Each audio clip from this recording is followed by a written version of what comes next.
All right, on to a little more serious news here. A well-known rapper with a big following on social media could be headed back to prison after he pleaded guilty to a gun charge in federal court today. Boosie was arrested during a traffic stop here in San Diego 2 years ago. CBS 8's Kelly Hessedall joins us live downtown. Kelly, you were in the courtroom. You also spoke to Boosie. What can you tell us?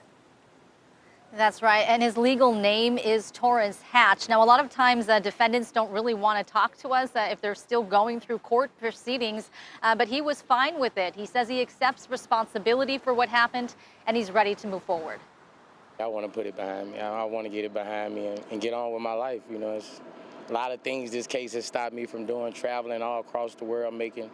So I just want to get it over with and, you know, accept my guilty plea. I'm ready to get over with. Anything you want to say to your fans? Just say a prayer for me. I just need prayer. I don't need nothing else. Yeah. And his attorney provided us this video of him performing on stage. Now, Hatch, known as Boosie to his fans, now awaits sentencing. He's a father of 9 kids. His fiancée was with him in court today. So some background on this case. It stems from a traffic stop in San Diego in May 2023. Hatch was arrested in Choias View after police found 2 guns inside a vehicle he was riding in. Now, the state charges were eventually dropped, but the feds then pursued a case against him because he was a convicted felon in possession of a firearm, which violates federal law.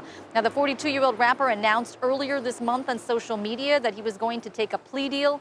And so this morning he went before a judge and entered that guilty plea. So here's what his defense attorney told me outside court. I am optimistic for Mr. Hatch. He, as you just explained, wanted nothing more than to accept responsibility and put this behind him. And now it's my job to make sure the court understands the scope of the case and what the case is really about, and more importantly, all of the amazing things that Mr. Hatch has done for the community, continues to do, and the amazing things that he will do going forward.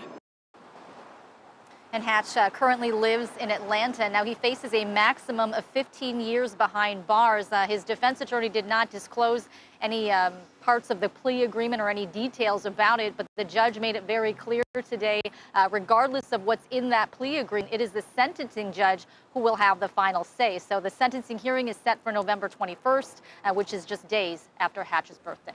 Anna Carlo. Kelly, one thing you mentioned is that state charges were dropped here and the feds picked up the case. What else can you tell us about how this case moved its way through the system? Yeah, and there was a lot of back and forth, and some of that had to do with the fact that the U.S. Supreme Court recently made a decision basically stating that you cannot prevent people who were convicted of non-violent crimes of owning firearms. So at the end of the day, Hatch could have continued fighting this charge, but as you heard him say, he's ready to move on with his life. He does not want to continue for this to drag out in court. Yeah, he wants to move on with his life and get back to work. It's holding him back, sounds like. Okay, thanks so much for that, Kelly.